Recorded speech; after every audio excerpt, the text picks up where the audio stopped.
सरस्वती नमस्तुभ्यं वरदे कामरूपिणि विद्यारम्भं करिष्यामि सिद्धिर्भवतु मे सदा।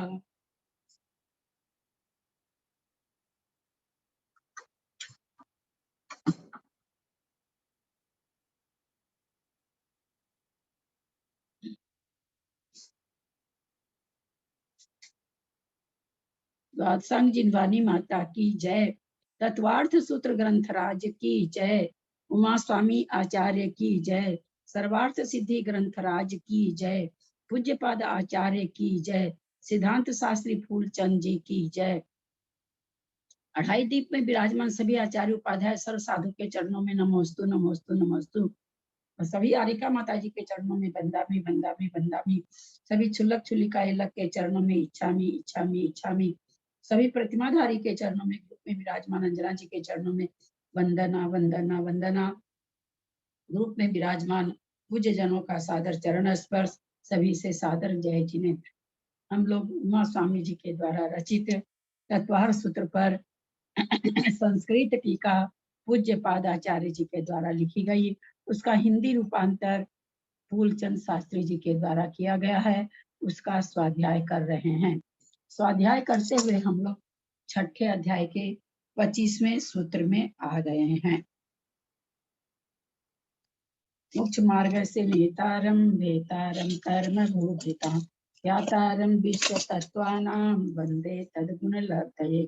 काय वांग मनः कर्म योगः स आश्रव शुभ पुण्यस्य शुभ पापस्य स कसाया कसायो सांप्रायिकेर्या पथयो इंद्रिया कसाया व्रतः क्रिया पंच चतुः पंच पंचविंशति संख्या पूर्वस्य भेदः तीव्र मंद ज्ञाता ज्ञात भावाधिकरण विधि विशेषेभ्यस्तद विशेषः अधिकरणम जीवा जीवः आद्यम समरम समारंभारंभ योग कृत कारितानुमत कषाय विशेषैस त्रिश त्रिश त्रिश चतुष चैकशः निर्वर्तना निक्षेप संयोग निसर्गा द्वि चतुर्द्वि त्रिभेदः परम तत्प्रदोष निहनो मात्सरंतराया मात्सर्यांतराया साधनोपघाता ज्ञान दर्शना वर्णयो दुख शोक ताप सापाक्रंदन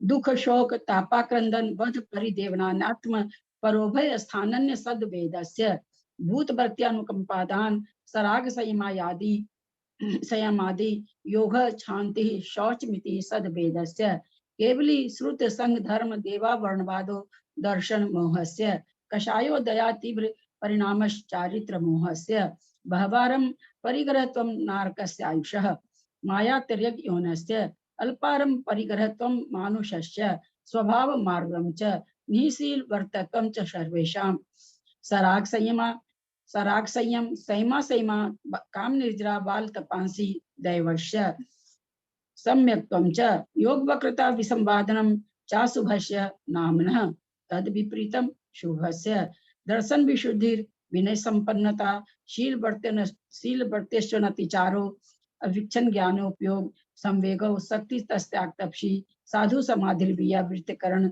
महर्दाचार्य बहुश्रुत प्रवचन भक्ति अरावश्यक का परिहार मार्ग प्रभावना प्रवचन वत्सलत्वमिति तीर्थकरतस्य परात्म निंदा प्रशंसे स दसद गुणोच्छादनोद भावने च निश्चैर गोत्रस्य परात्म निंदा प्रशंसे स दशद परात्म निंदा प्रशंसे स दसद गुणोच्छादनोद भावने च निश्चैर गोत्रस्य परात्म निंदा प्रशंसे स दशद गुणोच्छादनोद भावने च निश्चैर गोत्रस्य परात्म निंदा प्रशंसे स दसद गुणोच्छादनोद भावने च निश्चैर गोत्रस्य।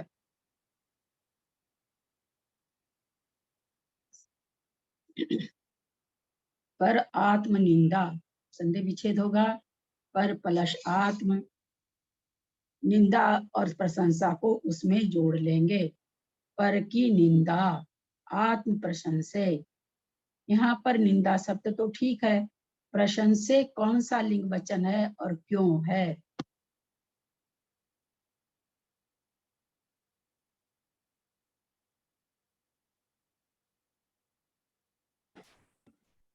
प्रथमा का द्विवचन नपुंसक लिंग। क्यों है द्विवचन, क्यों है? दीदी मैं बताऊं? हाँ बोलिए। पर आत्मा और आत्मा दोनों का लिया है ना, अपना और स्वयं का और दूसरे का। दूसरे का। हाँ, प्रशंसे में द्विवचन क्यों है? निंदा और प्रशंसा के लिए आया है ना। हाँ, निंदा निंदा और और प्रशंसा हाँ। के लिए आया है, इसलिए द्विवचन है। पर और आत्म के लिए तो अलग अलग चीज आई है। हाँ, जी, जी, अगर जी। आप परात्म के लिए प्रशंसा बोल दिए तो पर की भी प्रशंसा हो गई, आत्म की भी प्रशंसा हो गई, है ना। निंदा प्रशंसा दो चीज है। ये दो लेना, निंदा और प्रशंसा। जी जी जी। है। अच्छा चलिए, उसके बाद सदसद, सदसद ऐसा उच्चारण क्यों आ रहा है? अभी मैंने उच्चारण किया, आप सबने सुना। आप लोग हो सकता हो पहले से पढ़ते हो, सद सद गुणोद छादनोद भागने। निश्चित रूप से जहाँ तक हमको ऐसे ही पढ़ते हैं। हाँ, दीदी सद दीदी मतलब द में वो व्यंजन मतलब उसका मिला हुआ है ना अर्थ उसमें, इसमें। आप बोलिए, बोलना सीखिए।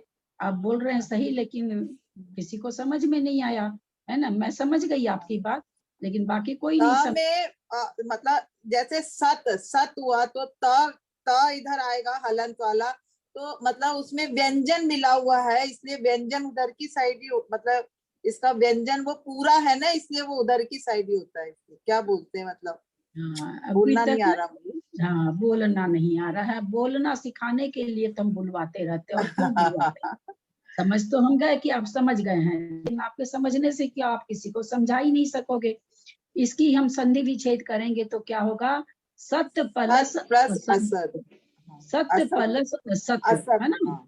हाँ, सत्य सत्य में हलंत हो जाएगा। जब संधि विच्छेद करेंगे तो सत्य प्लस असत है। सत्य में व्यंजन है, सत में हलंत है, आगे असत वाला उसमें मिल गया है जो कि स्वर है। जब व्यंजन में स्वर मिलता है तो उसका उच्चारण पूर्व पद में नहीं होकर उत्तर पद में होता है। आप मेरा आज बोला हुआ आप लोग ये 4 पंक्ति कई बार सुन लीजिए, फिर कॉपी में लिख लीजिए, ताकि आगे से कहीं भी बोलना पड़े तो हम इस तरह से बोलें। बोलना तो आना ही पड़ेगा ना, नहीं तो नहीं देखिए सही बहुत बात। से लोगों के ना बहुत ज्ञान रहता है अंदर में। हमारे यहाँ उर्मिला काला जी हैं, वो बहुत बार बोलती हैं। अब तो मैं मंदिर की पहले की बात बता रही हूँ, जब से उनसे परिचय है। ललिता भाभी, हमको अंदर से सारा चीज पता होता है पर हम बोल नहीं पाते हैं। हमको अंदर से सारा चीज पता होता है, मगर क्या काम का हम तो नहीं जाने कि आपको पता है, और आप किसी को बता भी नहीं पाते हैं। तो इसलिए इसी चलते आप लोगों से पूछा जाता है बार बार, ताकि आप लोग को बोलना आ जाए। तो सत्य दीदी प्लस मैं एक असत। बार बोल के देखो। हाँ सत बोलिए। सत आया तो आधा है और प्लस असत तो यह आधा नहीं बोलेंगे, क्या बोलेंगे? त को क्या बोलना हलंत चाहिए? बोलते हैं। हाँ, हलंत बोलते हैं, अ हलंत। में अ का व्यंजन मतलब जुड़ा। नहीं, वो बता रही हूँ ना व्यंजनांग। दीदी, हाँ, जो तो व्यंजन हलंत है। है ना वो व्यंजन है, और जो हाँ, है उसके सामने स्वर आया है, इसलिए उसका उच्चारण स्वर की तरफ होगा। हाँ, दस क्योंकि ऐसा स्वर ही ना उसमें दीदी। मिल गया। उत्तर और पद हम की तरफ। जानते हैं कि स्वर ज्यादा बलवान होता है, इसलिए स्वर हाँ, अपने पास उसको खींच लेता है। खींच तो लेता। उसका हाँ उच्चारण क्या हो गया? सद। आप लोग जी असल में जी। मुझे लगता है जहां तक ग्रुप में जितने भी लोग हैं, तत्वार सूत्र तो सभी पढ़ ही रहे हैं। हम लोग चाहे कैसा भी आए करते ही हैं, क्योंकि हम लोगों के इसका बहुत बहुमान है कि एक उपवास का फल हो जाता है। जैसा भी सबके तो पढ़ना भी चाहिए। तो हम लोग सबको इसको सद सद, जैसे पहले अध्याय में भी सद सद ही क्या बोलते पढ़ते हैं। थे, लास्ट वाला जो सूत्र था सब कैसे बोलते थे? सदसो रस विशेषाद्य था ना लास्ट सूत्र पहले अध्याय का, वहां पर भी सब कोई हम लोग गलत बोल रहे थे, है ना। तो अब भी हम लोग धीरे धीरे इन चीजों को सीखते जाएं, ताकि आगे दूसरी चीज हम पढ़ें तो हम उसको, अगर हमको पता चल जाए इसमें व्यंजन में स्वर मिला है तो उस व्यंजन को हम आगे की ओर उत्तर पद जिसको कहते हैं पूर्व पद और उत्तर पद में उसका उच्चारण कर सकें। ठीक है, तो यहाँ पर क्या हो जाएगा, संधि विच्छेद क्या है, सत प्लस असत। फिर आगे संधि विच्छेद है गुण प्लस उच्छादनोद,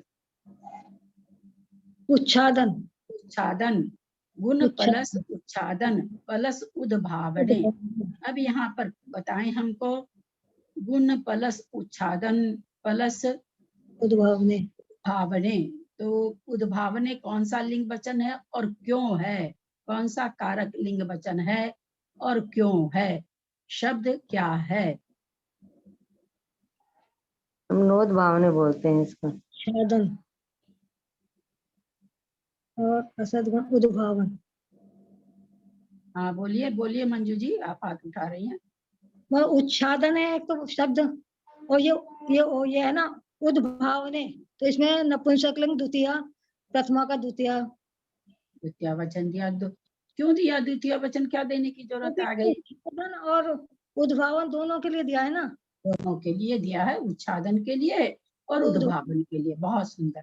फिर आगे जाके आता है नीचे ही गोत्रस्य, नीचे ही गोत्रस्य। बताएं नीचे ही कौन सा लिंग वचन है? नीचे ही उसका ही होगा वो तो।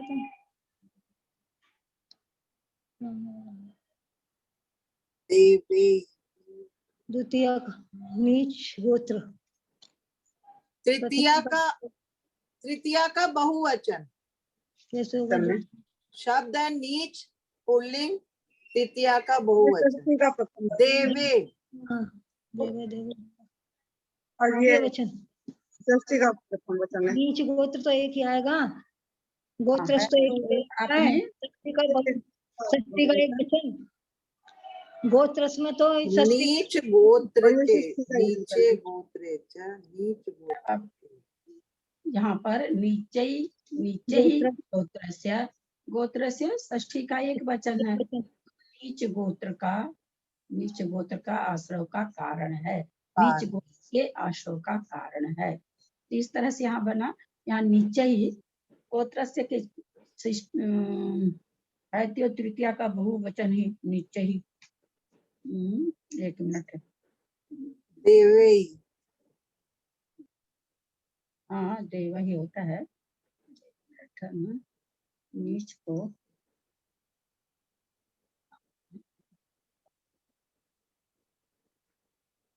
सीता, अकारांत है तो पुल्लिंग है, पुल्लिंग हो या नपुंसक हो, जो भी है।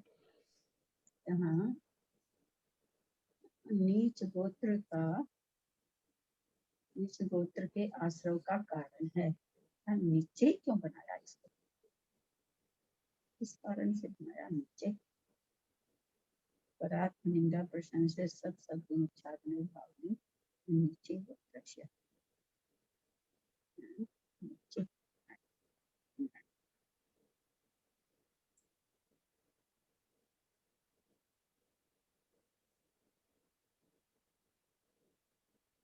बहुवचन तो इसको इसलिए बना दिया है, ये इतनी चीजों से नीच गोत्र का बंध होता है ना।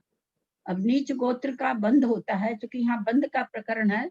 शायद मुझे जहां तक याद आता है, किसी चीज को बांधने में शायद तृतीया का ये होता है क्या, देखना पड़ेगा, ये ग्रामर तो याद नहीं आ रहा, कुछ ऐसा ही होता है। तृतीया से तो से हो जाएगा ना। नहीं, बहुत सारी जगह ना, जैसे हम लोग कई चीज में देखते हैं ना, जैसे अधिकरणे सप्तमी है ना, नमस योगे चतुर्थी, सरस्वती माता को नमस्कार करते हैं तो सरस्वती का द्वितीया नहीं होता, वहां पर चतुर्थी होता है। धोबी को कपड़ा धोने के लिए कपड़ा धो, चतुर्थी होना चाहिए, चतुर्थी नहीं होकर के उसमें वहां पर पंचमी हो जाता है। तो इस तरह का ये इसमें बहुत सारे मतलब अपन नमस्कार करने के लिए भी जुड़ते हैं, तब भी तृतीया का बहुवचन आता है, मतलब ऐसे आता है देवे ही। तृतीया नहीं, सरस्वती के लिए, बंद करिए ना, सरस्वती के लिए नमस्कार हो। हाँ, चतुर्थी लगना, नमस योगे चतुर्थी, तो ये सब है ना, जितने हैं सब सूत्र हैं, नमस्योगे चतुर्थी, पंचमी, वियोगे सप्त, वियोगे पंचमी, ऐसे करके बहुत सारे सूत्र हैं, कम से कम 1000-2000 इस तरह के सूत्र बने हुए, उस सूत्र से निकलता है। तो इसमें कोई सूत्र लग रहा होगा, जो कि मुझे अभी सूत्र तो याद भी नहीं है। चलिए संस्कृत पढ़िए। आंटी उद भावने का प्रणाम भाभी, एक मिनट मैं बोलूं क्या, एक मिनट। ये ना नीच गोत्र की है ना, उसमें नीच गोत्र में बहुत सारी चीजों के उसके कारण नीच गोत्र का बंद होता है ना, जैसे आत्म निंदा, प्रशंसा और सद्गुण, इसलिए बहुवचन लगाया है क्या? हो सकता है मैं गलत भी हूँ, लेकिन मेरे समझ में शायद ऐसे ही आया है कुछ। अरे वो तो मैं पहले अभी बोली ना कि दीदी बहुत ने सारे बोला ही था अभी, वो दीदी ने तो बोला ही बोली थी कि बहुवचन तो शायद इसलिए आया, लेकिन तृतीया क्यों आया ये पकड़ में नहीं आ रहा है। वो तो मैं पहले ही बोल दी थी कि इसीलिए बहुवचन है, कि परनिंदा से भी नीच गोत्र बन रहा, आत्म प्रशंसा से भी बन रहा, सद्गुणों का उच्छादन करने से भी बना, सद्गुणों का उद्भावन करने से भी बन रहा, तो बहुत सारे से नीच गोत्र बन रहा है। तो इसलिए नीच गोत्र के आश्रव का कारण आश्रव है। आंटी उद भावने का क्या प्रथमा का द्विवचन था ना, उद भावने। हाँ चलिए संस्कृत पढ़िए, छोटा सा ही है, आज एक ही सूत्र करेंगे आप लोग को, क्योंकि सूत्र तो होते चले जाएंगे, ना तो किसी का सारा सुना जा रहा है, ना किसी से अर्थ करवाया जा रहा है ना। तो जो मेरी जो पढ़ाने की भावना रहती है जिस शैली में, वो शैली पूरी नहीं हो पाएगी, अध्याय खत्म हो जाएंगे और पढ़ने अर्थ करने की विधि बहुत पीछे रह जाएगी। तो एक ही एक सूत्र करेंगे अब आगे से। इस सूत्र की संस्कृत पढ़ें। मैं पढ़ रही हूँ दीदी, पढ़ू ना? हाँ पढ़िए ना, कोई भी पढ़िए मेरे।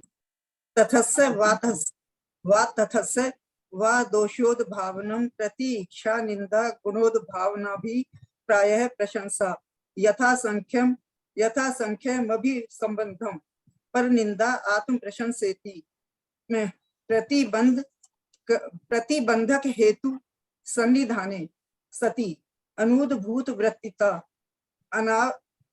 अनाविर्भाव उच्छादनम प्रतिबंध का भावे प्रकाश वृत्तिता उद्भावनम अत्रापि च यथाक्रम भी संबंध है। गुणोच्छादनम सद्गुणोद्भावनमिति तान्यतानि नीचैर्गोत्रस्य आश्रव कारणानि वेदितव्यानि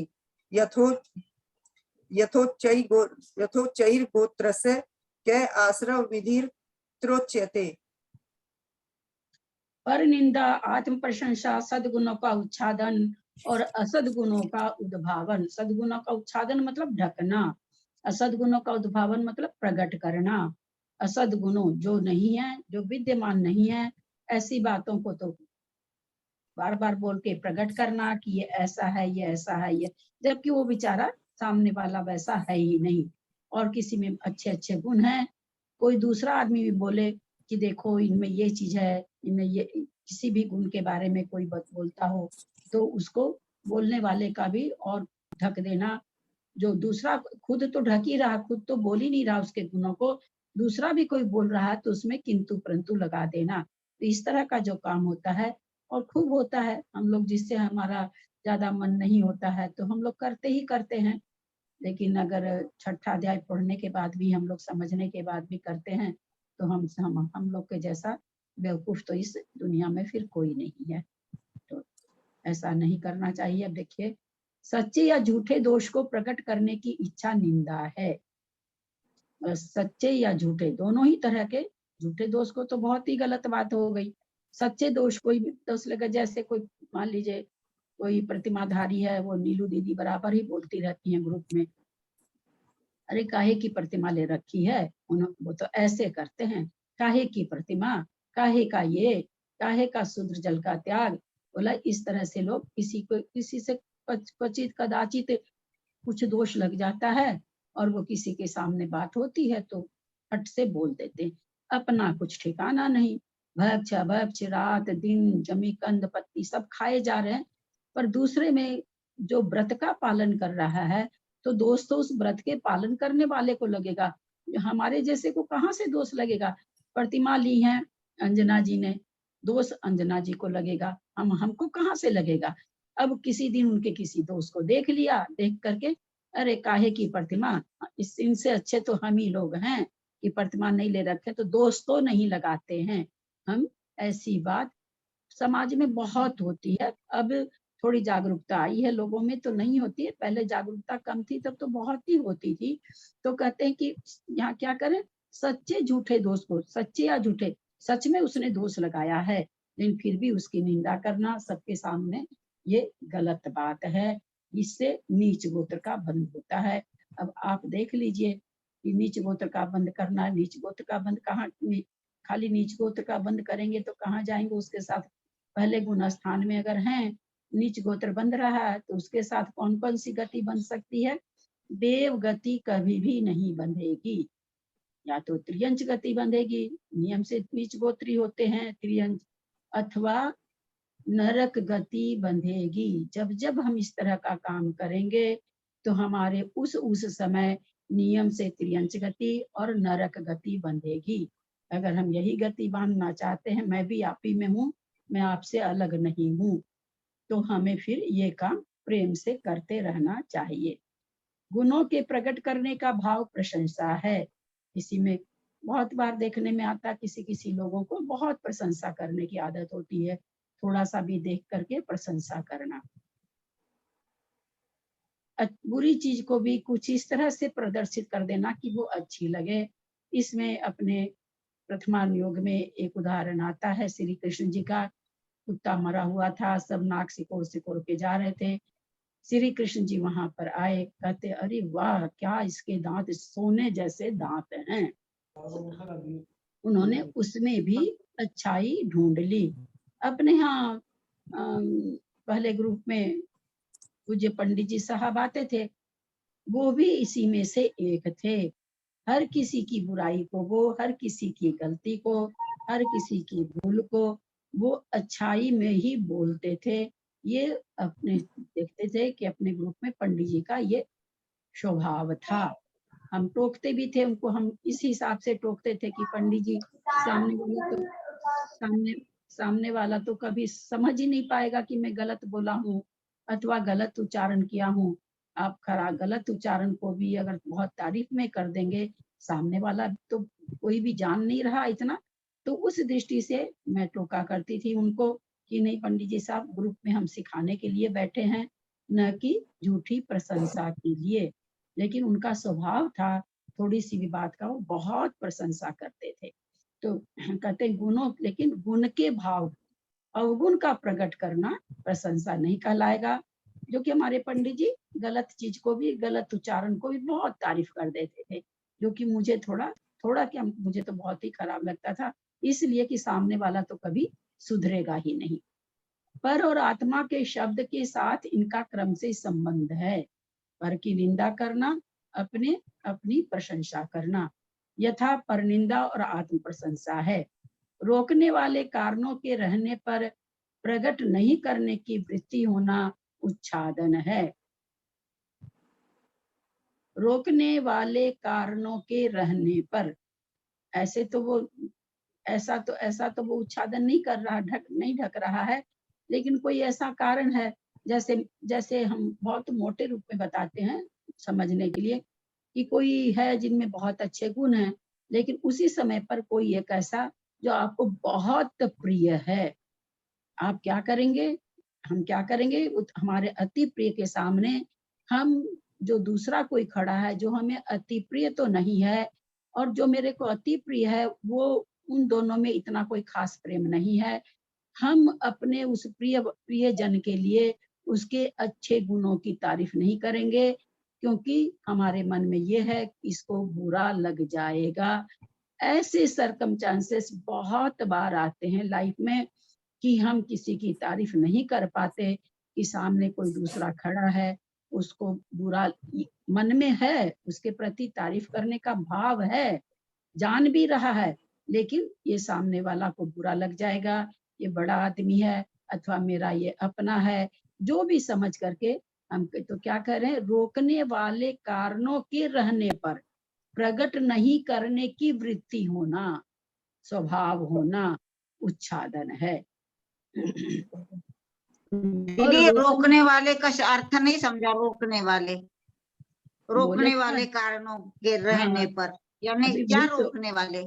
वही ना, रोकने वाला कोई रोक थोड़ी रहा, कोई ये थोड़ी जान रहा कि आप क्या बोल रहे हो।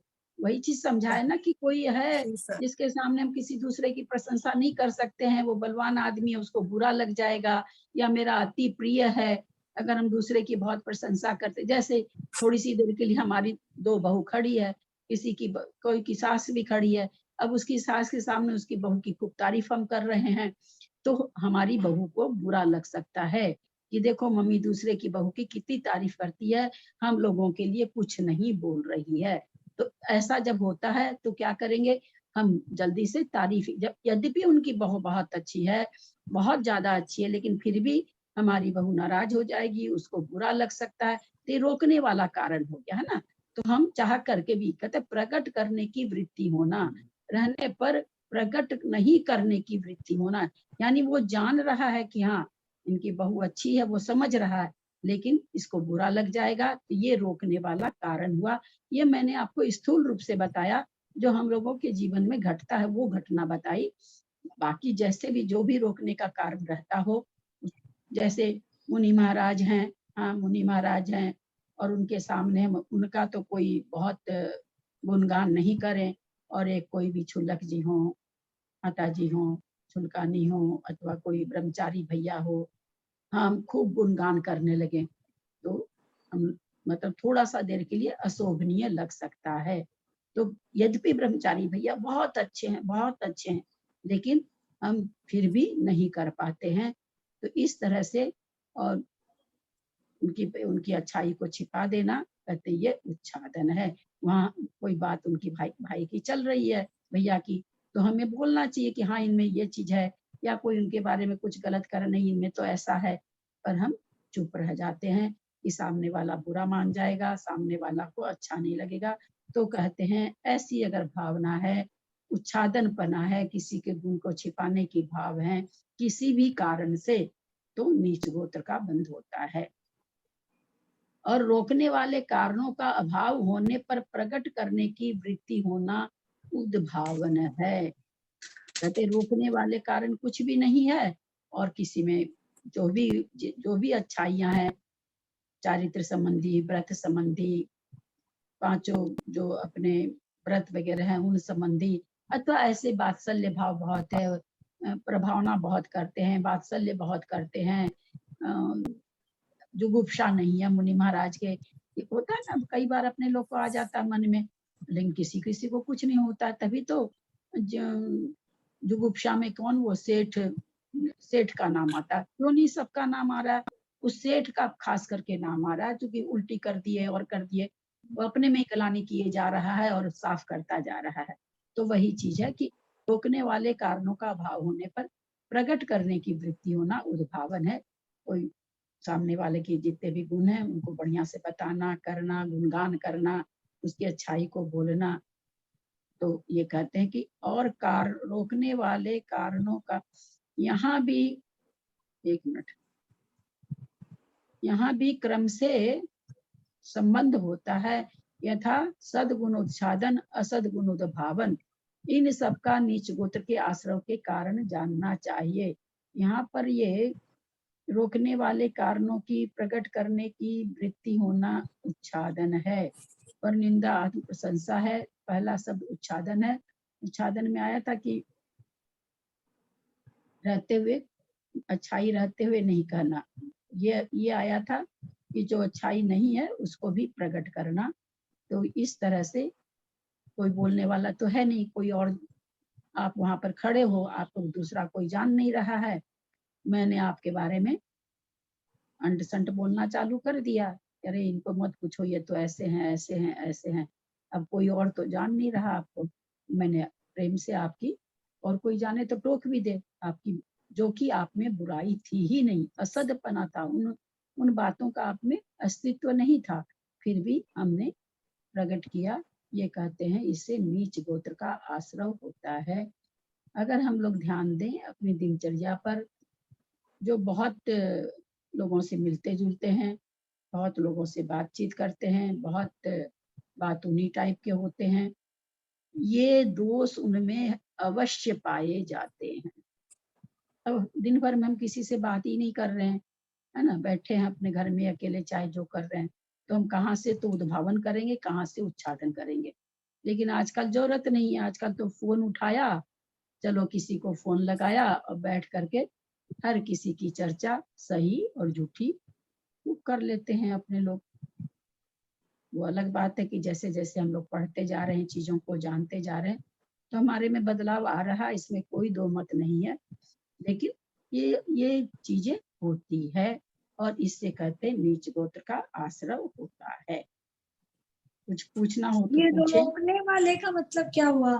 रोकने वाले कारणों के रहने पर। हाँ, रोकने वाले का समझा है ना, जैसे पहले वाले में तो हुआ कि भाई गुण को प्रकट करना चाहता है, लेकिन सामने कुछ लोग ऐसे खड़े हैं कि जिनको उनकी जिसकी आप तारीफ करना चाह रहे हैं उनको अच्छा नहीं लगेगा, इसलिए आप उनकी राग में राग मिला के वो उसकी बुराई कर रहे हैं, जो कर रहे हैं। आप भी उनकी बुराई को बोल नहीं रहे कि नहीं इनमें तो ये गुण है, इनमें तो ये अच्छापन है, ऐसा आप नहीं बोल रहे हैं। और दूसरे बारे में भी फिर वही चीज हो गया। यहाँ पर भी क्या है, रोकने का अब कोई जान ही नहीं रहा कि इनमें क्या क्या है क्या नहीं है। आप जान रहे हैं उनमें बहुत सारे गुण हैं, लेकिन आप उन गुणों को प्रकट नहीं कर रहे हैं और उनकी बुराई को ही कहे जा रहे हैं।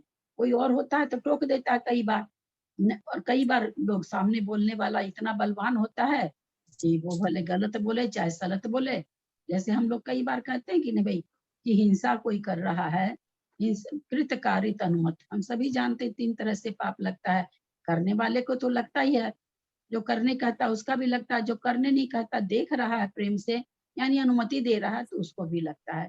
तो उसी तरह से इसमें हो जाएगा कि कोई ये उसकी बुराई कर रहा है किसी का और हम सुन रहे हैं, हम कुछ भी नहीं बोल रहे हैं, तो उसी के लिए कह रहे हैं कि रोकने वाले कारणों का मैं रोक नहीं रही हूँ आपको, तो आप उनकी जो असद जो उनमें गुण है उसका प्रकट नहीं करके अवगुणों को ही उद्भावन कर रहे हैं। तो इस तरह से नीच गोत्र का बंधन। दीदी अगर ऐसा हो, प्रणाम दीदी, हम पकड़ नहीं पाते हैं, ये चीजें हम लोगों से बहुत होती है। जब बारीक से ध्यान देंगे तो ऐसे नहीं, जब एकदम सूक्ष्मता से अपनी बातों पर ध्यान देंगे हम, तो प्राय करके जब ज्यादा बोलते हैं अपने लोग तो ये दोष उसमें आते रहते हैं। हाँ बोलिए विजया जी। क्या दीदी अगर हम प्रशंसा करें तो? हाँ, आत्म प्रशंसा से तो पहले ही बता दिया कि नीच गोत्र का बंध होता है। नहीं, अपनी प्रशंसा नहीं, जैसे अपन सामने वाले की बहुत प्रशंसा करते हैं, उसके गुणों को बहुत चाहते हैं, गुणों की प्रशंसा करते हैं, तो कोई दोष तो नहीं है ना इसमें। वो तो उच्च गोत्र का। अगर आपके अंदर जैसे हम राजा के पास गए, चलो भाई खूब मक्खन लगा रहे हैं, लगाए रखेंगे तो राजा हमको धन दे देगा, तो वो चीज मायाचारी के साथ नहीं, प्रशंसा जो मन से होनी चाहिए। बहुत बार हम प्रशंसा, कोई बलवान रहता तो कर देते हैं, कई बार प्रशंसा हमको उनसे कुछ लेना रहता तो कर देते हैं, है ना। कई बार प्रशंसा इसलिए कर देते हैं कि वो हम उसकी करेंगे तो वो हमारी करेंगे, ये तो बहुत ही होता है, ये चीज तो बहुत ही होता है कि हम आपकी प्रशंसा। ललिता जी आप हैं तो आपकी मैं 10 आदमियों के सामने प्रशंसा करती हूँ तो सच्चे मन से कर रही हूँ मैं। हाँ वही तो करें, अगर आप सच्चे मन से कर रहे हो तो ठीक है। और ऐसे अगर हम खाली, खैर आप तो दूसरे के सामने कर रहे हो तो मेरे को कोई मक्खन लगा नहीं रहे हो, मेरे को कोई खुश कर नहीं रहे हो। दूसरे के सामने दूसरे की प्रशंसा करना तो हमेशा ही उच्च गोत्र के बंध का कारण है, क्योंकि आप किसी पर नहीं कर रहे हो। मुख पर करते तो हो सकता है आपके अंदर हो कुछ ऐसा कि हाँ चलो भाई ललिता जी खुश रहेंगी, ललिता जी बहुत अच्छी तरह से करेंगे, कहीं कुछ ऐसा लालच हो सकता हो, जरूरी नहीं है कि हो। क्योंकि कई बार जब हम सामने प्रशंसा करते हैं, क्योंकि हम लोग क्या है, या तो पहले गुण स्थानवर्ती या चौथे गुण स्थानवर्ती, 4 तक में ही हम लोग हो सकते हैं, तो अपनी प्रशंसा सुनना किसे नहीं अच्छा लगता है, महाराज लोग को ही अच्छा लगता है, 7वें गुण स्थान वर्ती को ही अच्छा लगता है। जहां तक कसाय है वहां तक लोभ कसाय। अपनी प्रशंसा सुनना क्या है, लोभ है ना, अपने बारे में लोभ है। तो 10वें गुण स्थान तक है, तो बुरा तो नहीं लग सकता है कि अपनी प्रशंसा सुनने में। लेकिन अगर उस समय आपके अंदर क्या भाव है वो आप जाने, है ना। कई बार हम सामने वाले की देखिए, ये चीज बहुत बार देखने को होता है कि आपने देखी कि मैं कुछ गलत बोली हूँ, अब आपके मन में है कि चलो ये इसी तरह से गलत बोले और इनकी बुराई हो, आप क्या करें, उस गलती को भी आपने खूब प्रशंसा कर दी और मैं सोची कि मैं तो सही बोली हूँ, देखो मेरी कितनी, और वास्तव में आपने क्या किया, मेरे लिए तो गड्ढा खोज दिया आपने। मैंने गलत बोला और आप इस भाव से मेरी प्रशंसा कर दी कि चलो अभी इस तरह से गलत बोलेंगे तो अपने आप इनका सब जगह हो जाएगा, यहाँ देखो कैसे बोलती है। तो इस तरह से कहीं भी चले जाइए, किसी भी चीज के करने में परिणाम तो सबसे पहले आगे है। परिणाम को संभाले बिना कुछ नहीं है। बाहर से आप कुछ भी क्रिया करिए, अंदर के परिणाम को तो देखना ही पड़ेगा। पर ये पक्की बात है कि दूसरे की प्रशंसा करने से उच्च गोत्र का बंध होता है, खुद की निंदा करने से नीच गोत्र का बंध होता है। ये यहाँ आया भावनी च का क्या अर्थ है? एक मिनट।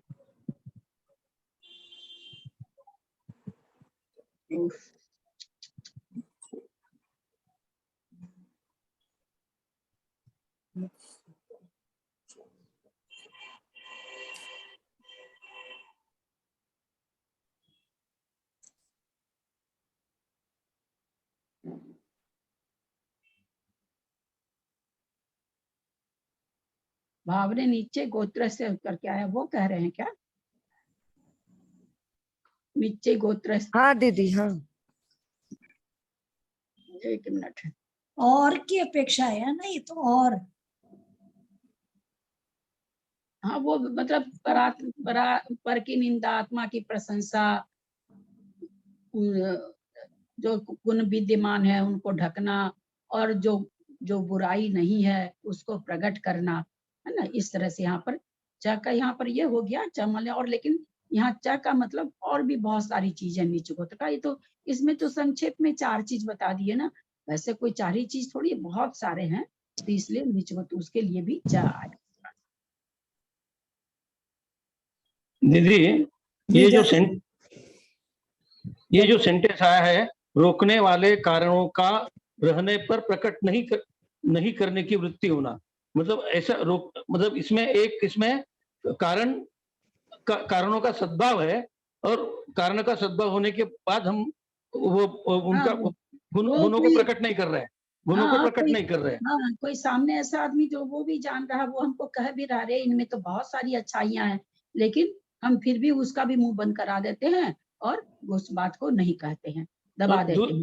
और दूसरे सेंटेंस में 10 आदमी के बीच में कोई आदमी बैठा है, किसी के बारे में बोल रहा है, हमको तो अच्छा नहीं लग रहा, उसकी तारीफ कर रहा, तो हम उसको अरे चुप रहो, बस हो गया ना, चुप रहो, है ना, उसको रोक देते हैं, उसके गुणों को प्रकट नहीं करने देते हैं। इस तरह से मतलब बहुत सारी संभावना बनती है। संक्षेप में हमको इतना ही जानना है कि दूसरे की निंदा करना, और उसमें भी सच्चे या झूठे दोनों ही तरह से, ऐसा नहीं कि सच्ची निंदा, झूठी निंदा तो है ही है, सच्ची निंदा भी इन्होंने कह दिया कि करने की इच्छा निंदा है, और अपनी प्रशंसा करना, ये तो सबसे पहले ही उन्होंने दे दिया।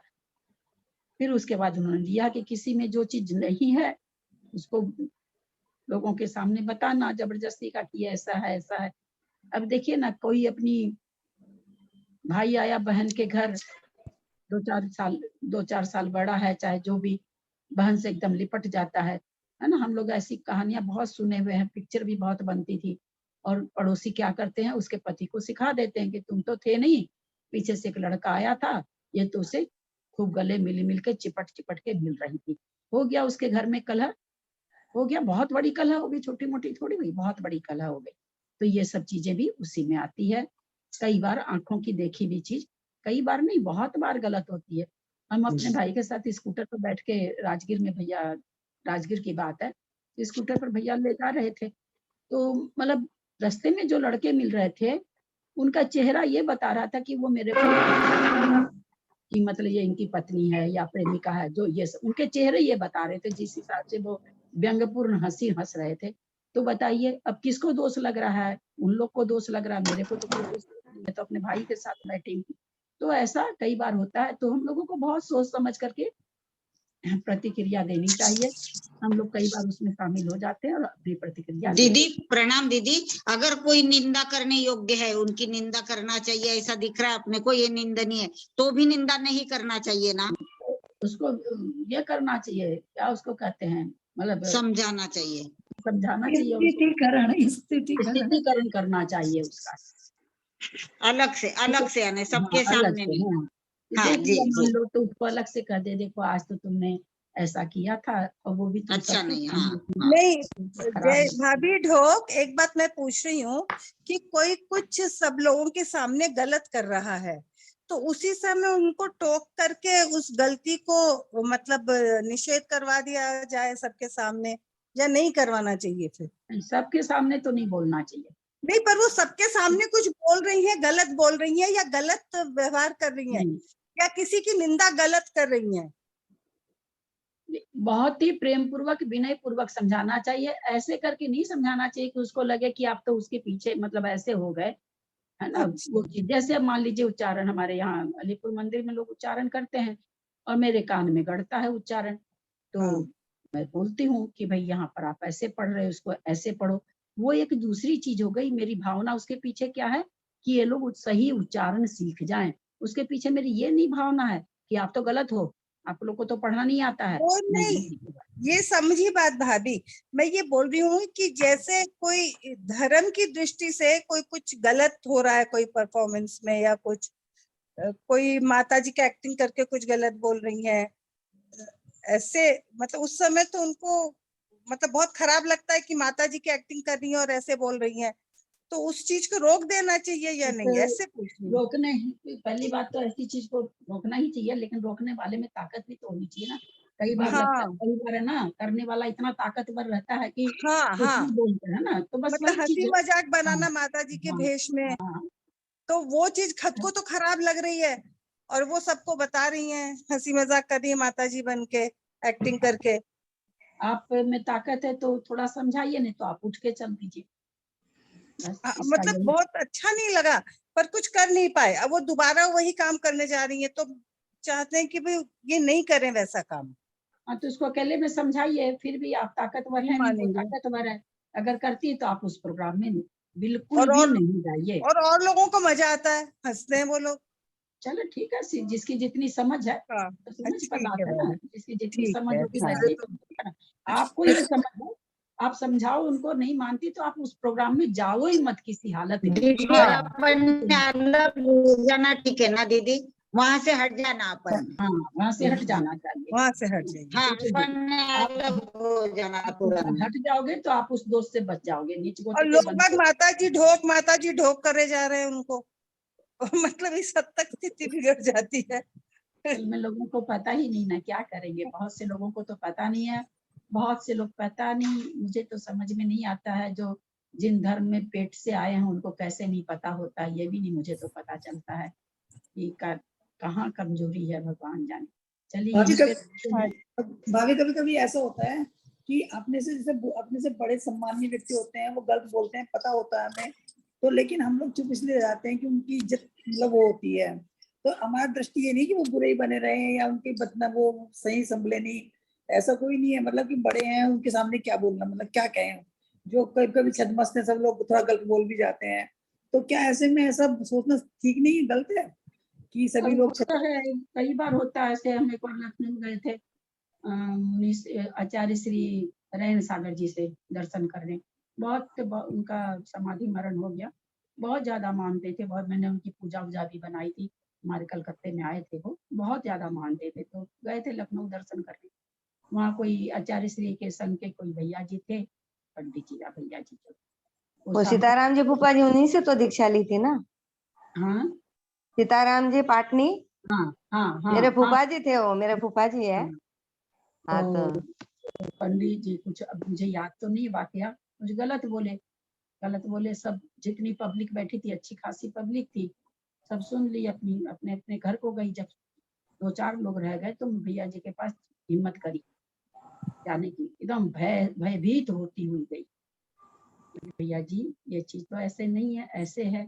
उन्होंने क्या कड़वा उत्तर मेरे को दिया, क्या कड़वा उत्तर दिया, क्या मतलब इंसल्ट किया मेरे को कि हम आपको बता नहीं सकते।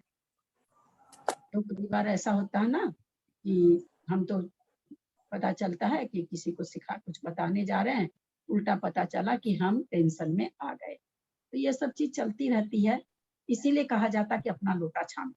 यही कारण है, यही इसी कारण बोला जाता कि अपना लोटा छानो। हम किसी की बुद्धि को न बदल सकते हैं, न किसी को, वो जब भी बदलेगी उसकी बुद्धि अपने ही ज्ञान से बदलेगी। आपके हमारे किसी के समझाने, चाहे कोई मेरी भी मान लीजिए कुछ ऐसी मेरे में दिमाग में बैठी हुई है। अब जैसे शांतिनाथ भगवान का आप लोग तो पढ़ते हैं पद्म पुराण, अब उस 12वें भाव में आत्महत्या कर ली थी उन्होंने। फिर 11वें भाव में 3 पल्ले की आयु लेकर के जन्म ले रहे हैं उत्तम भोग भूमि में। अभी ये भाई जो बताए हम लोग के मंदिर में आजकल उनका चल रहा था, अब तो नहीं, अब शांतिनाथ भगवान का कल्याणक था इसलिए चल रहा था। तो हम तुरंत टोके में कि भैया कौन से भाव में आत्महत्या की? बोला 12वें में। मैं कि बने कब? बोले 11वें में जाके। मैं कि ये तो सिद्धांत में तो एकदम बैठ ही नहीं सकता है कि मतलब जो आत्महत्या करे वो 3 पल्ले की आयु में जन्म ले। उनका कहना था कि मैं कि आप एक बार फिर पढ़िएगा। हमने उनसे रिक्वेस्ट किया तो बोले मैं 3 बार पढ़ चुका हूँ, फिर भी आप कहते हो तो मैं पढ़ लूंगा। उनका बहुत अच्छा उत्तर था। फिर एक है हमारे यहीं रामानी जी, बहुत अच्छा शांतिनाथ भगवान के बारे में बहुत नाटक उटक बहुत करवाई थी जब प्राण प्रतिष्ठा थी काकुगाछी में। फिर मैंने उनको फोन किया क्योंकि मेरे ये गले नहीं उतर रही है बात। फिर वो बोले कि हाँ ऐसे ही लिखा हुआ है, कि भाई इसको कैसे बैठाएं फिर। तो फिर वही चीज हुआ कि जैसे सीता का जीव 16वें स्वर्ग से 3रे नरक जाता है, शुक्ल लेशिया वाला जीव कभी भी नरक जाता ही नहीं, प्रवेश ही नहीं है। लेकिन वर्तमान योग में कहा गया है। अब कैसे घटाएं? वो घट ही नहीं सकता, कहाँ से घटाएंगे? तो उसी तरह से कोई आत्महत्या कर ले, माना उन्होंने आयु पहले बांध रखी होगी, बिल्कुल शांतिनाथ भगवान का जीव 12वें भाव की बात है, उन्होंने बांधी होगी 3 पल्ले की आयु। लेकिन ये चूंकि अपकर्षण हम लोगों ने जाना है कि प्रति समय हो सकता है, अपकर्षण के लिए अपकर्ष काल की जरूरत नहीं है। जैसे ही आत्महत्या करे वैसे आयु का तो अपकर्षण हो गया। तो जितना मैं सिद्धांत जानती हूँ, सिद्धांत से बैठ ही नहीं रहा है, एकदम नहीं बैठ रहा। अब कभी किसी से मुलाकात हो और हो तो पूछूं किसी बड़े मुनि महाराज से या किसी से, क्योंकि इतना बड़ा बड़ा मैसेज लिखने में आजकल है ना टाइम भी नहीं मिलता है, थोड़ा प्रमाद भी आता, नहीं लिखा जाता है। लेकिन एकदम चूंकि वर्तमान युग में आया है, शांतिनाथ पुराण में बिल्कुल आया है। तो दीदी 11वें भाव में 3 पल्ले की आयु थी उनकी, आप ऐसे बोल रहे हैं, और 12वें में आत्महत्या करी, तो कहाँ बाधा आ रही है? 11वें में 3 पल्ले की आयु भोग के आए हैं, फिर 12वें भाव में उन्होंने आत्महत्या करी है। अरे रे रे रे, शांतिनाथ भगवान से एक मिनट आपको समझने में गलती हो रही है। पहला भाव शांतिनाथ भगवान, दूसरा और तीसरा चौथा पांचवा छठा पीछे जाइए तो 12वें में आत्महत्या करके फिर 11वां भाव आएगा। तो 12वें में आत्महत्या किए, 11वें में 3 पल्ले की आयु पा गए भोग भूमि में, है ना। आत्महत्या के बाद जन्म ले रहे हैं भोग भूमि में। आप उधर से नहीं गिनिए, पीछे से नहीं आइए, आप आगे से शांतिनाथ भगवान का तीर्थंकर का एक भाव गिनिए। तो कई चीजें नहीं बैठ पाती है। तो ठीक है, अब कभी क्या तो कोई मिले बड़ कहीं बहुत अच्छे प्रमाण सागर जी जैसे से मिले, है ना। हर कोई तो दे भी नहीं सकता इन सब प्रश्नों का उत्तर, है ना। सिर्फ प्रमाण सागर जी दे सकते हैं। सुधा सागर जी का मुझे पता नहीं, लेकिन प्रमाण सागर जी मुझे लगता है दे सकते हैं। कभी देखिए, कभी गए हुए तो जरूर इसका पूछेंगे तो जरूर आएंगे, तो क्योंकि मेरे तो दिमाग में बैठ ही नहीं रहा। तो बहुत सारी चीज वर्तमान की नहीं बैठती है, लेकिन रोकने पर थोड़ी को बुरा माने। मैंने उनको प्रमाण सागर जी अभी रांची में है, मैं मेरी मम्मी को बोलूंगी पूछने उनसे।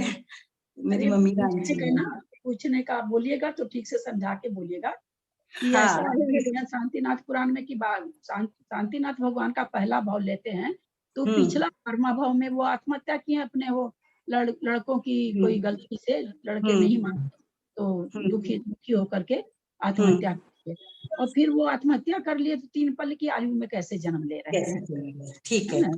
मैं लिख के भेजूंगी माँ को आज। सिद्धांत से कैसे घटाएं, ये मतलब। हाँ, सिद्धांत से कैसे घटाएं, मम्मी को बोलूंगी। ये भी रांची है, वो 4-5 दिन रुकेंगे रांची ही। अच्छा, चलिए उच्चारण करिए। आप लोग स्टूडेंट ग्रुप में सब डाले होंगे, जैसे जैसे कोई लीड लीजिए एक आदमी, क्योंकि स्टूडेंट ग्रुप में मैं तो हूँ नहीं, और अपने को पूरा अध्याय का सबका अर्थ भी करना है, उच्चारण भी करना है, तभी पढ़ने की सार्थकता है ना। हम कोई प्रवचन करता थोड़ी है, प्रवचन कर दिए हो गया, है ना। मैं कोई प्रवचन करता तो नहीं, मेरे को तो सिखाना है आप लोगों को, तो इसलिए आप लोग कौन क्या कर रहे हैं। ये है ना, यथा सद्गुणोच्छादन और असद्गुणोद्भावन, तो मतलब जो अच्छे गुण है उनका आच्छादन करना, उनको ढकना, और जो अवगुण नहीं है उनको प्रकट करना, इसका अर्थ यही तो हुआ ना। हाँ हाँ, वही चीज है। तो जो गुण है उनको तो प्रकट नहीं होने देना। हाँ, और जो अवगुण नहीं है उनको उसके बारे में बताना लोगों को। मंजू जी, जयपुर मंजू जी, आप ही संभालिए कौन क्या आ रहा है, कैसे क्या, कोई एक आदमी लीड लीजिए, क्योंकि सिखाना है सबको, सबकी उच्चारण भी होना चाहिए, सबको अर्थ भी आना चाहिए, ज्यादा नहीं तो कम से कम सूत्रार्थ तो आना ही चाहिए। मेरे तो गेस्ट आए हुए, मैं तो 10 मिनट ज्वाइन ही नहीं की आज। तो आप लोग कोई नहीं लेंगे, संभालेंगे तो मेरा क्या लगता है, मैं तो 4 अध्याय बचा है, 1 महीने में खत्म कर दूंगी, मेरे बाप का क्या जाता है। नहीं, मेरे तो एक्चुअल में गेस्ट आए हुए हैं, आप लोग को नहीं जबरदस्ती बैठी हूँ बीच में, क्योंकि मैं उस ग्रुप में हूँ भी नहीं, मैं इतना कर भी नहीं सकती, इतना मतलब। विजया दीदी है ना, विजया जी। दीदी, हाँ दीदी, एक हाथ को बोल दीजिए ना, अभी 8-10 मिनट का टाइम है, एक हाथ कोई उच्चारण कर ले। मैं करूँ? हाँ करिए, जिनको करना है। मैं करूँ? हाँ करिए, जिनको करना कौन है। सा अध्याय का बोल दीजिए ना दीदी। 5वें का करूँ? 5वें अध्याय का करूँ ना? चौथा अध्याय सबका हो गया क्या? मुझे पता नहीं है, मुझे पता नहीं चलता। चौथा तो शायद हो गया, चौथे का करूँ? नहीं, मुझे नहीं मालूम, आप जानिए, मुझे आप लोग को स्वयं को याद रखना पड़ेगा। मैं नहीं याद रख सकूंगी बहना मेरी, बिल्कुल भी नहीं रख सकूंगी, मैं अपना ही कुछ नहीं याद रख पाती हूँ, इसलिए आपको स्वयं को याद रखना। 5वें का करवाया ही नहीं दीदी, आपने बोला ही नहीं 5वें का, 4 तक ही चल रहा है। कराइए ना, तो हो गया ना, 5वां का कराइए, सबके 5वां शुरू कर दिया। 5वां का कीजिए। हाँ जी, 5वां करती हूँ। अजीव काया धर्मा धर्मा काश पुद्गलः द्रव्याणि जीवाश्च नित्यवस्थितान्य रूपाणि रूपिणः पुद्गलः आकाशे आकाशादेक द्रव्याणि निष्क्रियाणि च संख्येयः प्रदेशा धर्मा धर्मैक जीवानाम् आकाशानन्ता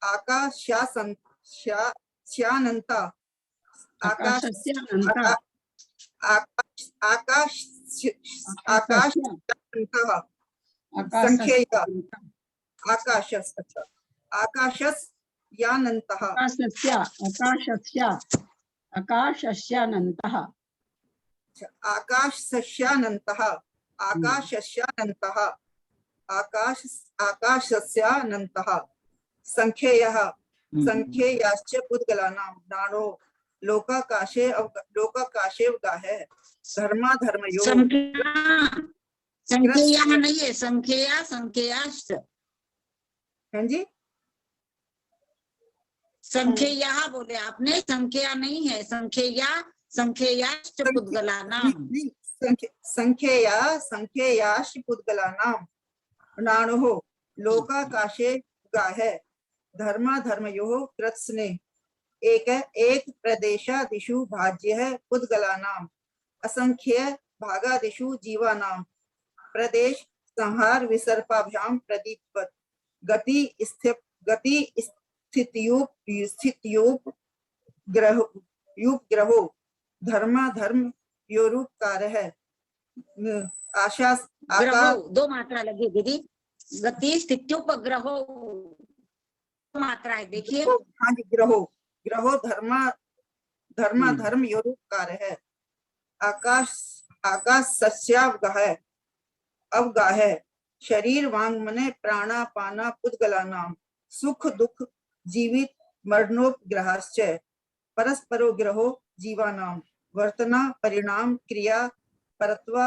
परत्वे च कालस्य स्पर्श रस गंध वर्णवन्तः पुद्गला शब्द बंध सूक्ष्म स्थूल संस्थान भेद तमस छाया तपो द्योतवन्तश्च अण्वयः स्कन्धाश्च भेद संघातेभ्यः उत्पद्यन्ते भेदादणु भेद संघाताभ्यां चाक्षुषः सद्द्रव्य लक्षणम् उत्पाद व्यय द्रव्य युक्तम्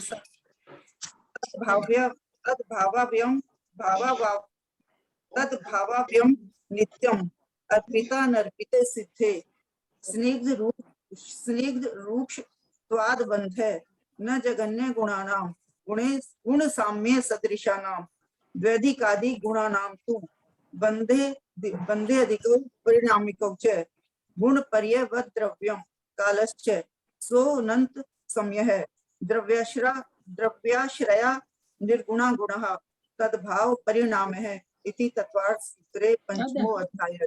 तद्भावः प्रणाम दीदी। तद्भावः परिणामः तद्भावः परिणामः। रेखा आई है क्या? रेखा बाकलीवाल गोला घाट। आंटी जी वो करती हूँ। हाँ करोगी क्या? पढ़ोगी पहला दूसरा कोई भी? दूसरा अध्याय। हाँ पढ़ो।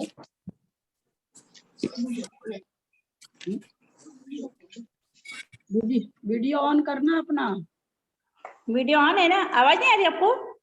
नहीं वीडियो ऑडियो नहीं कर रही, वीडियो ऑन करना। कहाँ आ रहा? वीडियो तो नहीं आ रहा तुम्हारा, उस दिन भी नहीं करी थी तुम। इसमें क्या आता ही नहीं है। बोली थी आज चिक्की से पूछेंगे। उसने करा था उस दिन तो हो गया था, फिर नहीं हो रहा है। हाँ आ गया तो आया फिर चला गया। तुम दबा, जिसको दबाई ना अभी उसी को दबा फिर से। हाँ आ गया। फिर छू दे, फिर उसको छू देती है तुम, दोबारा छू देती है। छुआ नहीं मैंने तो। आया था ना फिर चला गया, वापस छू देती होगी तो चल जाता है। अब अभी भी नहीं आ रहा ना? नहीं आ रहा। आएगा तो तुमको भी पता चलेगा, ऐसा थोड़ी तुमको नहीं, तुमको भी पता चलेगा। कुछ फोन गड़बड़। पे के स्टॉप वीडियो लिखा हुआ होगा ना, उसको आप दबाइए तो फिर वो। अब चालू हो गया। अब हो गया आंटी जी? हाँ हो गया। सबको जय जिनैन, बड़ों को ढोक, छोटों को जय जिनैन। आंटी जी को ढोक करती हूँ। औपशमिक छाय को भावो, औपशमिक छाय को भावो मिश्र जीवस्य स्वतत् मोदयिक परिणामिको च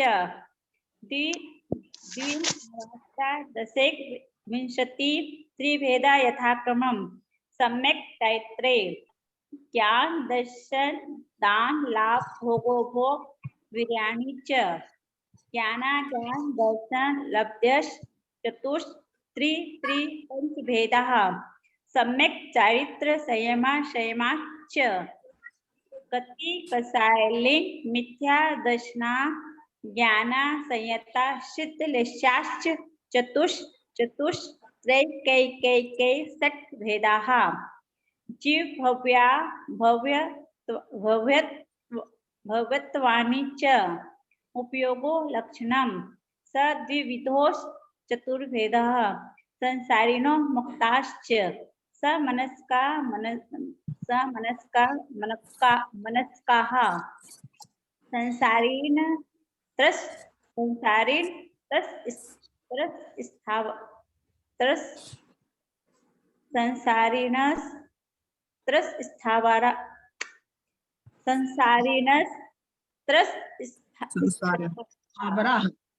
स्थावराः पृथ्वी वृक् तेजो वायु वनस्पत्यः स्थावराः द्विन्द्रियादयस्त्रसाः पंचेन्द्रियाणि द्विविधानि निर्वत्युपकरणे द्रव्येन्द्रियं लब्ध्युपयोगो भावेन्द्रियं स्पर्शन रसन घ्राण चक्षु श्रोत्राणि स्पर्श रस गंध वर्ण शब्दास तदर्था सुत्तम श्रुत मनीन्द्रियस्य मनीन्द्रियस्य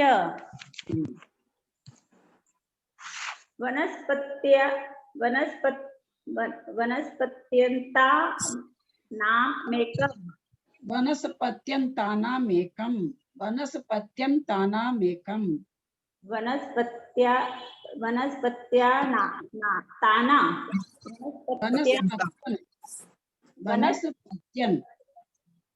तानामेकम पिपीलिका भ्रमण मनुष्यादीना में कैके वृद्धानि संगिना स मनस्काः विग्रहगतो कर्म योगः अणुसंहि अविग्रह जीवस्य विग्रहवती स संसारिणा प्राप्त चतुर्भ्या एक सम्या विग्रह एकं द्वौ त्रिवानहारकाः समोक्षणं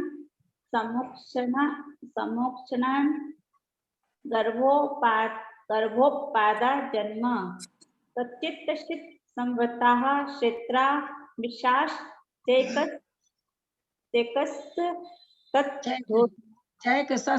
चैकसस् मिश्राश चैकसस् तद्योनिः मिशास चैकसस् तद्योनिः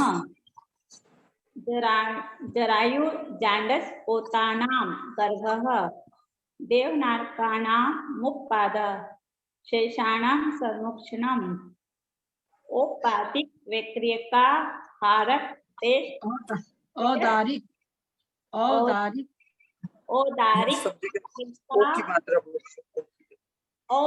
औदारिक वैक्रियका हारक तेज कर्माणि शरीराणि औदारिक वे क्रियका हारक तेजस तेजस नहीं तेजस औपादिक वैक्रियक को औपादिक कहाँ है? औदारिक है ना। सॉरी औदारिक वैक्रियक का हारक तेजस कर्माणि शरीराणि परम सूक्ष्मम प्रदेश तो संख्ये गुण प्राप्त ते साथ अनंत गुणे परे अप्रतिघाते अनादि संबंधे च सर्वस्य तदादीनि भाष्यानि युक्पते कस्मिन्ना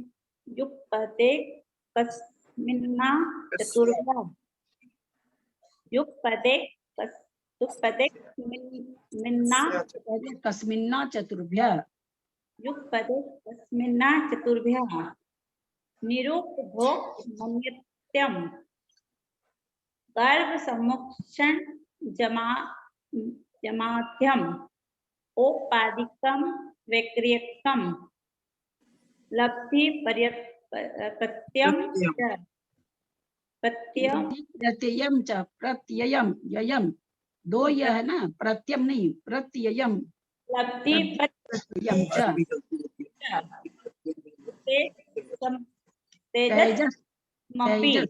तेजस्मपि शुभम विशुद्ध मव्याघाती चाहरकम प्रमद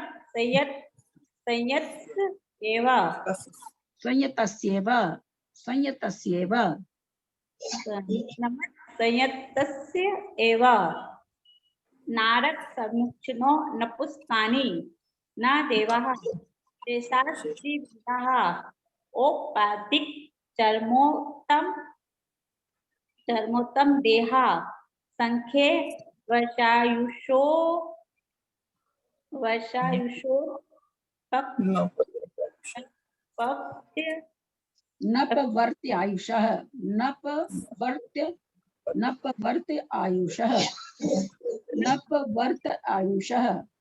नपवर्त्य आयुषः इति 2 अध्याय समाप्तम। क्या सरोज तुम कहाँ तक सुनाई है क्या तुम तीनों चारों अध्याय? सरोज पांड्या, बेंगलोर। आवाज नहीं आ रही क्या मेरी? आंटी थोड़ी थोड़ी छोटी छोटी गलतियां बहुत है ना, बोलने में नहीं आ रही अभी। थोड़ा सा, लेकिन काफी अच्छा हुआ। थोड़ा सा कहीं कहीं जो पारिणामिकों में बहुत लोग परिणामिकौ च बोल देते, पारिणामिकौ च पहला सूत्र है पारिणामिकौ च, जहाँ दो मात्रा है वहां पर थोड़ा सा मौदयिक पारिणामिकौ ऐसे बोलना है। बाकी ऐसे ठीक आया है, पहले दिन से तो ठीक आया। चले अब कल अर्थ कराया जाएगा। कौन करेंगे अर्थ? किस अध्याय तक हो गया मुझे तो बिल्कुल भी याद है नहीं। इस अध्याय तक सब कोई कर लिए। आप लोग की मन की भावना हो तो करें, आप लोग को कि नहीं हम लोग को तो न करना है, अर्थ भी नहीं करना है, उच्चारण भी नहीं करना है, तो मैं किसी से जबरदस्ती तो करवा नहीं सकती हूँ। मेरे को तो अच्छा फटाफट खत्म करेंगे, तो इसलिए उच्चारण करेंगे 5 हो जाएगा। आप लोग अपने मन को खुद को तौल लीजिए। आप लोग को सीखना है अथवा नहीं सीखना है, केवल स्वाध्याय का हिसाब रखना है तो ठीक है। मेरे तो कुछ नहीं है, मैं तो जिनवानी स्तुति करें।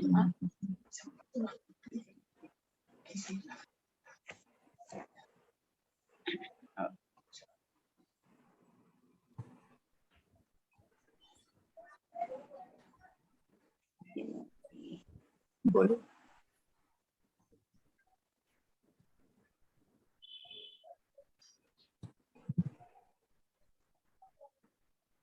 अब जिनवानी स्तुति नहीं कर रहे हैं कोई?